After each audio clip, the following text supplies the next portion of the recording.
Ассалаумағалейкум, қалайсыңдар ағайындар? В общем, әңгіме мынандай болып тұр.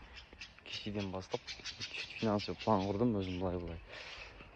Наброски деп қойдым, кеше айттым ғой, что-то ойланып жасадым. Кредитім қанша төлеткенін шығардым.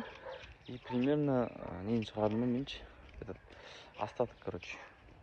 Үйдегілерге беретін, өзім ақ қалатын. И өзім так подушка безопасности деген сияқты. Сонда алып қалатын есептеп қалатын да. Қазір нерге бүйтіп қойып қоямын, короче. Суретті мына ма қойып қоямын бір жерге. Соны қарасаңдар болады. Түсінгенім, бұл жақта шайтанның азғыру прям жесткий қойылғандаршы, андай болады ғой. Прям азғырады ғой сені, ойыңды дуалап, не істеп, кәдімгідей алмастырып, бүйте сал, ала сал деген әңгіме сияқты. Жесткий нәпсімен күресіп жүрмін осы күндер. Прям андай кәдімгідей күрес болып отыр. Жихад дегеннің мағынасы осы ғой, негізі ше.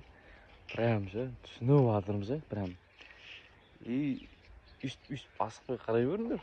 Құдай қаласа финансовый решение жасап, решение қалап, баюдың амалы ғой бұл.